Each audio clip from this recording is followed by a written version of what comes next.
하나님 은혜가 여러분과 함께 하시기를 바랍니다. 오늘 유다 9번째 왕 아마샤의 통치에 대해서 여러분과 함께 말씀을 나누도록 하겠습니다. 역대하 25장 강해입니다. 이 새벽 하나님께서 우리에게 주시는 말씀은 역대하 25장 2절 말씀 함께 합독하겠습니다. 아마샤가 여호와께서 보시기에 정직하게 행하기는 하였으나 온전한 마음으로 행하지 아니하였더라. 아멘. 유다의 첫 번째 왕은 르호보암, 두 번째 왕은 아비야, 세 번째 왕은 아사, 네 번째 왕은 여호사밧, 다섯 번째 왕은 여호람, 여섯 번째 왕은 아하시야, 일곱 번째 왕은 아달랴, 여덟 번째 왕은 요아스, 아홉 번째 왕은 아마샤입니다. 오늘은 아마샤 왕에 대해서 보는데요. 아마샤를 이해하기 위해서는 여덟 번째 왕 아마샤의 아버지 요아스에 대한 이해도 바로 가지고 있어야만 합니다. 여러분과 제가 남북왕조의 초기 열왕들에 대해서 생각해 보고 있는데요. 여러분 쭉 보시면 르호보암, 그 다음에 르호보암 다음에 아비야지요, 그 다음에 아사, 여호사밧, 여호람, 아하시야, 아달랴, 요아스, 그리고 오늘 아마샤에 대해서 여러분과 함께 나누도록 하겠습니다. 이 아마샤가 유대 제9대 왕이 되었는데요. 이 아마샤가 왕위에 오를 때 나이가 25살이었고 남왕국 유다에서 29년 동안 왕으로 재직을 했습니다. 그런데 아마샤에 대한 평가가 2절에 나와 있는데요. 우리가 읽었지 않습니까? 여호와께서 보시기에 정직하게 행하기는 하였으나, 뭔가 좀 찝찝하게 이게 나옵니다. 이 2절을 좀 더 쉽게 번역을 해보면 이렇습니다. 아마샤는 여호와께서 보시기에 옳은 일은 했지만 참 마음으로 여호와를 섬기지 않았습니다. 그러니까 아마샤의 일생을 쭉 보면 아마샤는 참 마음으로 여호와를 섬기지 않았던 왕이다. 다시 한번, 아마샤는 참 마음으로 여호와를 섬기지는 않았다. 그러니까 우리가 참 마음으로 여호와를 섬겨야 돼요. 그 참 마음이 뭡니까? 하나님을 위해서, 백성들을 위해서 살아가는 왕이 참 마음인데 자기를 위해서 살아갔다. 백성들은 그렇게 큰 안중에 없었어요. 그냥 하나님 눈치 보고 자기를 위해서 살아갔던 왕이 아마샤였던 것을 알 수가 있습니다. 자, 아마샤의 아버지 요아스가요, 부하들의 배반으로 죽게 되죠.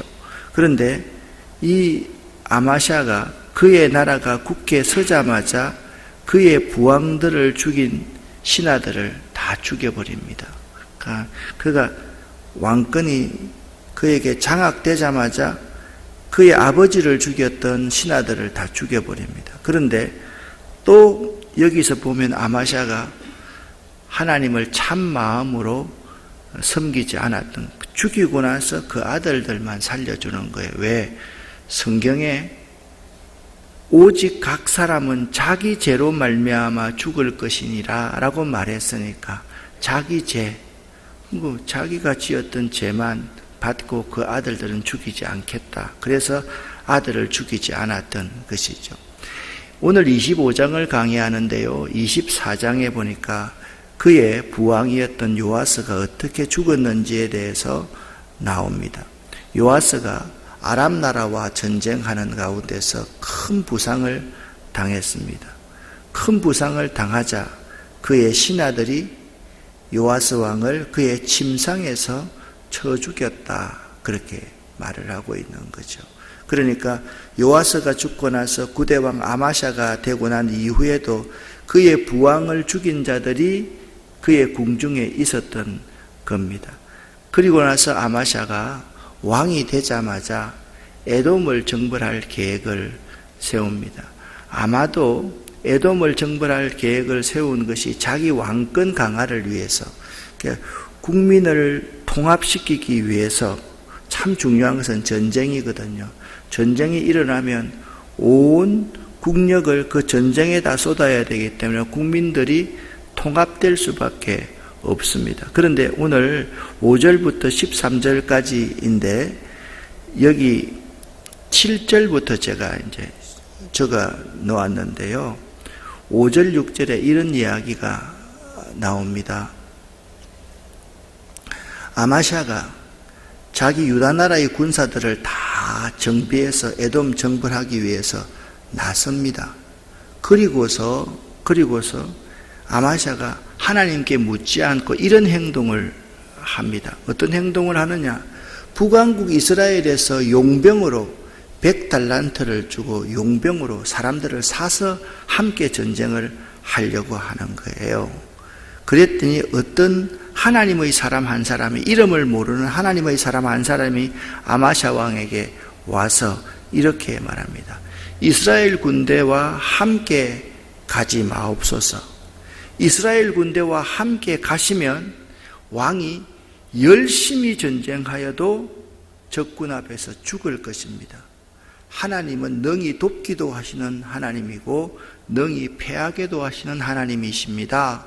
라고 하나님의 사람이 아마샤에게 이야기했던 것. 이걸 또 정리를 한번 해보십시다.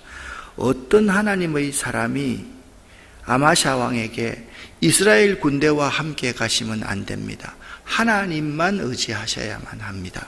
그리하면 왕께서 힘써 싸우더라도 그 전쟁에서 패하여 왕은 죽게 될 것입니다. 하나님은 능히 돕기도 하시고 능히 패하게 하시기도 하시는 분이십니다. 여러분, 이 사실을 믿으시죠? 하나님은요, 우리 인생을요, 잘 되게도 하실 수 있는 분이시고 못 되게도 하실 수 있는 분입니다. 이 말은 무슨 말씀입니까? 하나님만 의지해야 된다라는 말씀이죠. 그러니까 아마샤가 그 하나님의 사람에게 묻습니다. 내가 100달란트를 이스라엘 백성들에게 주었는데 어찌할까? 그렇게 묻습니다. 참 어리석은 질문이죠. 100달란트 지불하였다 할지라도 끊어야지요. 끊을 거는. 그랬더니 하나님의 사람이 말씀을 이렇게 합니다. 여호와께서 능히 이보다 많은 것도 왕에게 주실 수 있나이다. 그것이 무슨 문제입니까? 여호와께서 이것보다 훨씬 많은 것을 왕에게 줄 수 있습니다.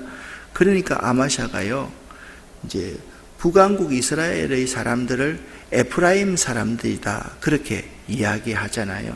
에프라임에서 북왕국 이스라엘 사람들에게 100달란트 받고 돌아가시오 라고 그들을 돌려보냅니다. 잘한 거죠, 이것은요. 그런데 10절 하반절 말씀을 보니까 이렇게 말씀하고 있습니다. 그 무리가 유다 사람에게 심히 노하여 분연히 고향으로 돌아갔더라. 왜 심히 노하여 분연히 고향으로 돌아갔을까요? 이것이 매우 중요한 부분입니다.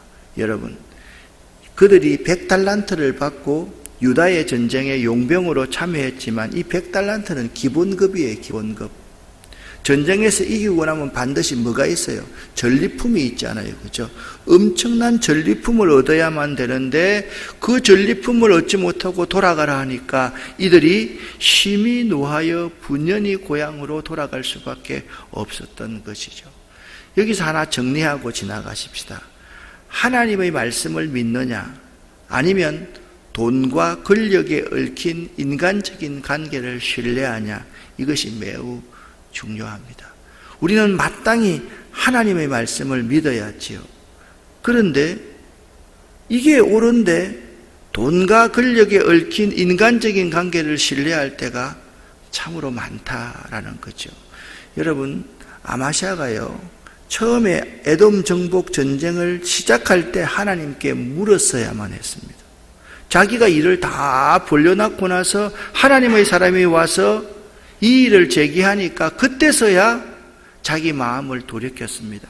그 결과가 어떤 비극으로 다가오는지를 13절 말씀을 보면, 쉬운 번역으로 보면 아주 이해하기 쉽습니다.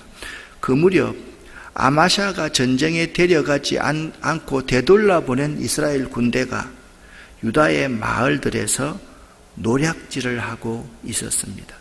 그들은요, 사람을 3,000명이나 죽이고 값진 물건도 많이 빼앗아 갔습니다. 여러분, 상식적으로 말하면 이 아마샤가 에돔과의 전쟁에서 승리하고 나서 이들을 쫓아가서 3,000명 죽인 그 대가를 되돌려 받아야 되잖아요. 값진 물건도 빼앗아 와야 되잖아요. 아마샤에게는 그런 마음이 전혀 없었음을 알 수가 있습니다. 아마샤의 문제는 처음부터 하나님께 묻고 전쟁을 시작하지 않았다라는 거예요. 여러분, 여기 옷이 있습니다.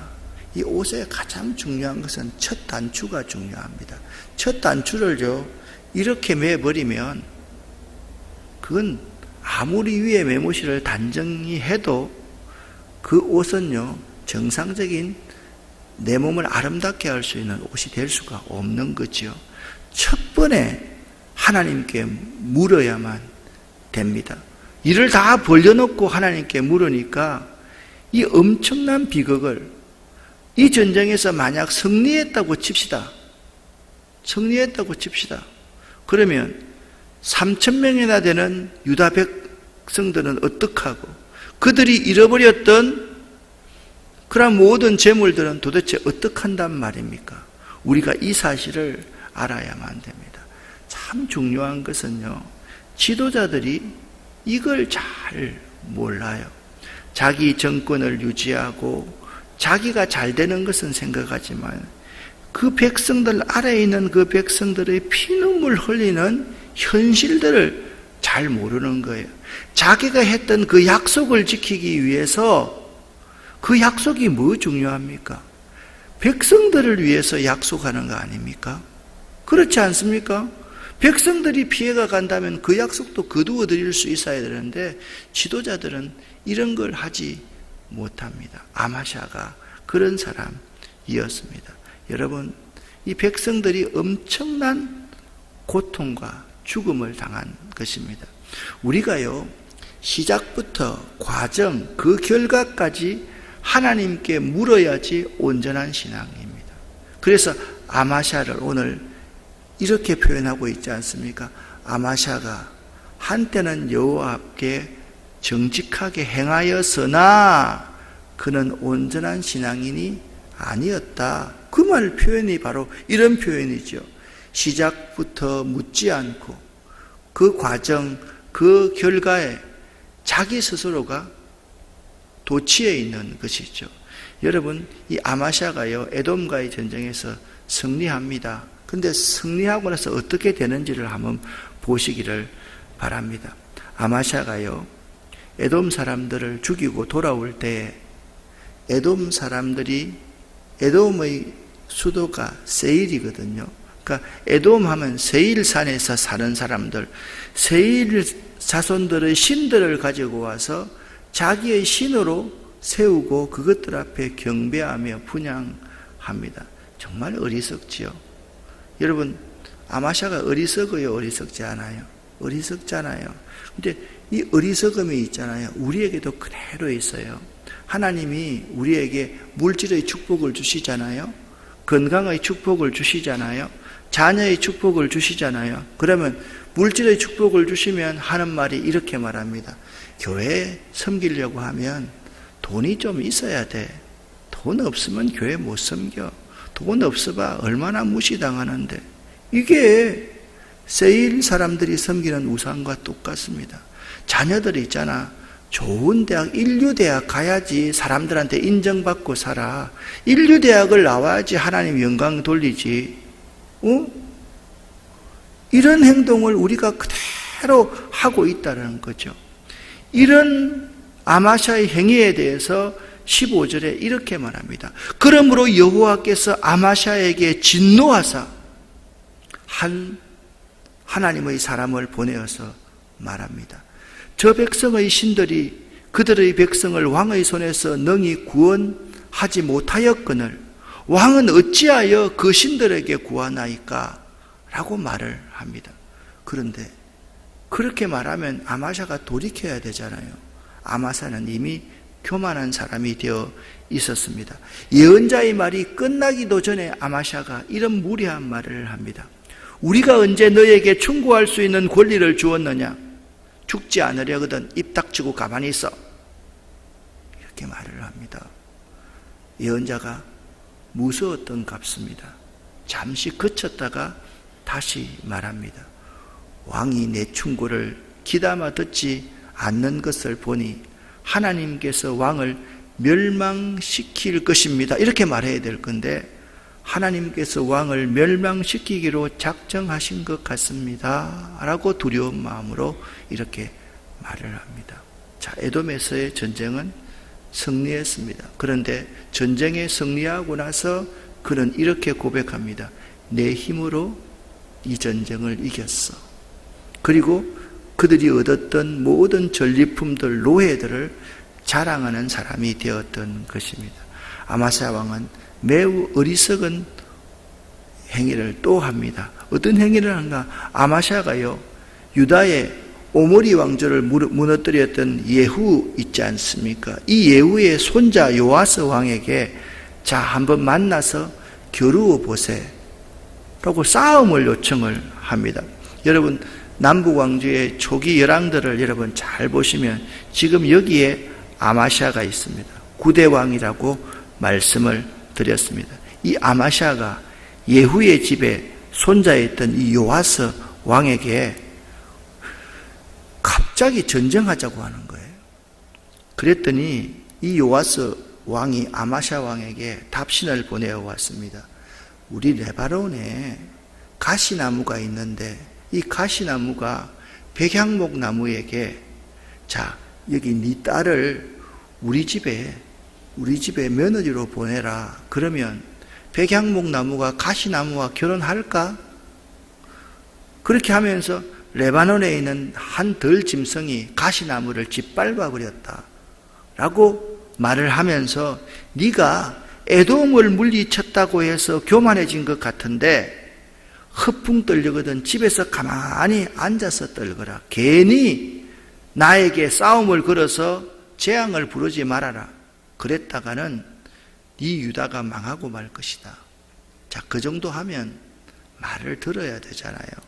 그래도 아마샤는 말을 듣지 않습니다. 교만한 사람의 특징은요, 말을 듣지 않습니다. 길을 막아버리고 마음을 막아버립니다. 그게 교만한 사람의 특징입니다. 자기 생각만 옳다고 하는 사람은 1000% 다 교만한 사람입니다. 그런데 이 일을 하나님께서 일으킨 거예요. 아마샤가 예후의 손자 요아스에게 전쟁을 청한 것도 하나님께서 아마샤를 심판하기 위한 하나님의 계획 가운데 하나였다라는 거예요. 그것이 오늘 20절 초반절에 이 일은 하나님께서 일으키신 일입니다. 하나님께서는 이스라엘의 요아스가 유다의 아마샤를 이기게 하시려고 작정하셨습니다. 왜냐하면 유다가 에돔의 신들에게 도와달라고 빌었기 때문입니다. 자, 그러면 여러분, 이 전쟁의 결과가 어떻게 되었을까요? 당연히 유다가 패했겠죠. 22절 말씀에 이렇게 말합니다. 싸운 결과 이스라엘이 유다를 물리쳤습니다. 유다 사람들은 뿔뿔이 흩어졌습니다. 이스라엘 왕 요아스가 아마샤 왕을 사로잡아서 이 아마샤를 끌고요, 유다의 수도 예루살렘까지 가가지고 예루살렘 성을 회파시켜버리고 아마샤는 유다에 남겨두고 굴욕스럽게 남겨두고 왕자들을 데리고 볼모로 잡아서 돌아가 버렸다. 자, 여러분, 이 전쟁에서 엄청난 패배했습니다. 신하들이 아마샤를 가만히 놔둘까요? 놔두지 않을까요? 그의 아버지가요, 자기 신하들이 배신하여서 침상에서 쳐죽임을 당했잖아요. 아버지 요아스가요.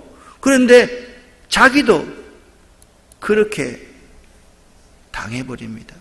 아마샤가 돌아서서 여호와를 버린 후부터 예루살렘에서 무리가 그를 반역하였으므로 그는 거기서 죽임을 당하게 되었다라고 말씀을 하고 있습니다. 우리는 여기서 중요한 한 가지의 교훈을 발견할 수가 있습니다. 그의 부왕이 부하의 배신으로 침상에서 쳐 죽임을 당했습니다. 그의 아들인 아마샤도 내부 반란으로 비참한 종말을 맞이하게 됩니다. 여러분, 이걸 알아야 됩니다. 백성들이 무정한 게 아닙니다. 왕이 하나님을 거역한 것이 문제였습니다. 왕의 왕이신 하나님을 왕이 거역하면 그 백성이 왕을 거역하는 것이 당연한 하나님의 섭리라는 거예요. 지도자가요, 왕 중에 왕이신 하나님을 배반하면 그 지도자가 이끌고 있는 그의 신하들이 이 지도자를 거역하고 배반하게 죽이게 된다라는 거예요. 이게 하나님의 섭리인 거예요. 여러분, 아마샤를 가만히 살펴보면 이런 사람입니다. 처음에는 좋았다가 후에 교만하고 타락한 왕, 유다의 9대 왕 아마샤 왕입니다. 여러분의 모습은 어떻습니까? 예수 믿고 처음 믿고 은혜 받고 정말 그 은혜에 감사해서 매번 십자가 앞에서 눈물 흘리면서 하나님, 제가 어떻게 살아야 될까요? 또 우리가 참 가난할 때가 있었지 않습니까? 참 힘들 때가 있었지 않습니까? 그럴 때 하나님, 일용할 양식을 주셔서 너무 감사합니다. 그렇게 하나님 앞에 부르짖었을 때가 얼마나 많이 있었습니까? 조금 괜찮아지니까 교만하여서 하나님의 사람의 말을 듣지 않습니다. 자기 의를 내세웁니다. 그리고 괜히 자기 힘을 자랑하기 위해서 전쟁을 선택합니다. 이 아마샤의 모습이 우리의 모습이다라는 생각을 하지 않을 수가 없는 것입니다. 이 도표를 여러분 기억하시죠? 유다의 9대 왕 아마샤입니다. 이 아마샤가 에돔과의 전쟁에서 승리는 했지만 그 백성 3,000명이 죽임을 당하고 그 3,000명의 사람들이 그의 재산들을 다 빼앗겨 버렸습니다. 여러분, 그 전쟁에서 아마샤는 진심으로 회개했어야만 했습니다. 그런데 이 아마샤가 이 요아스에게 전쟁을 벌임으로 말미암아서, 걸므로 말미암아서 아마샤가 심판을 받게 되었다라는 사실입니다. 오늘 이 하나님 말씀을 읽으면서 베드로전서 5장 6절 말씀이 자꾸 생각나더라고요. 한번 읽어 보겠습니다. 그러므로 하나님의 능하신 손 아래에서 겸손하라. 때가 되면 너희를 높이시리라. 아멘. 하나님은 능하신 분입니다. 우리가 하나님이 능하신 분임을 믿는 것이 믿음인데요.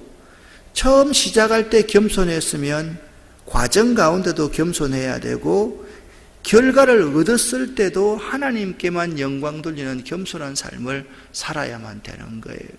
처음 시작할 때 하나님께 묻고 과정 가운데도 하나님께 물어서 응답받으면 결과에서도 하나님께 물으면서 살아야만 되는 거예요. 하나님의 능하신 손 아래에서 지속적으로 나중까지 겸손할 수 있어야 되는데 때가 되면 하나님이 우리를 높여주시는데 그 때를 내가 앞당기려고 하면 아마사처럼 이런 비참한 최후를 맞이할 수 있다라는 것입니다. 사랑하는 여러분, 여러분과 저의 현재의 삶이 어떤지를 이 아마샤를 통해서, 아마샤라는 그울을 통해서 한번 볼 수 있었으면 참 좋겠다. 이렇게 좀 바꾸어서 해석을 해보겠습니다. 그 사람은 지금 자기가 섬기는 교회에서는 열심히 봉사하고 충성하고 있는 것 같지만 하나님을 온전히 섬기지 못했다. 어떻게 해요? 나를 위해서 믿는 거예요. 모든 중심이 자기인 거예요. 이렇게 살아가면 아마샤와 똑같이 우리도 이런 심판을 받을 수밖에 없다라는 사실을 명심하실 수 있기를 예수 이름으로 간절히 축원합니다. 기도하겠습니다. 하나님 아버지, 하나님은 능히 이기게도 하시고 능히 패하게도 하실 수 있는 분임을 믿습니다. 하나님은 100달란트보다 더 많은 것들도 우리에게 주실 수 있는 분임을 믿습니다. 시종일관 처음도 하나님께 물을 수 있게 하시고 과정도 하나님께 물을 수 있게 하시고 결과도 하나님께 묻는 저희들이 될 수 있도록 도와주시옵소서. 하나님의 능하신 손 아래서 현재도 겸손하고 하나님께서 우리가 축복하셨을 때 더욱더 겸손할 수 있는 저희들이 되기를 원합니다. 하나님, 이 새벽에 기도하는 우리의 기도를 들어 응답하여 주시옵소서. 이 새벽에 간절히 기도하는 이 주의 귀한 백성들의 기도를 하나도 떨어뜨리지 마시고 다 들어 응답하여서 이들을 통해서 영광을 거두어 주시옵소서. 이들을 축복합니다. 새벽 제단을 쌓는 우리 한 사람 한 사람들을 축복합니다. 이들의 모든 기도의 제목 위에 하나님 기름 부어 주시옵소서. 예수 그리스도 이름으로 축복하옵고 간절히 기도 올립니다. 아멘. 주여 믿습니다. 고백합니다. 주여 믿습니다.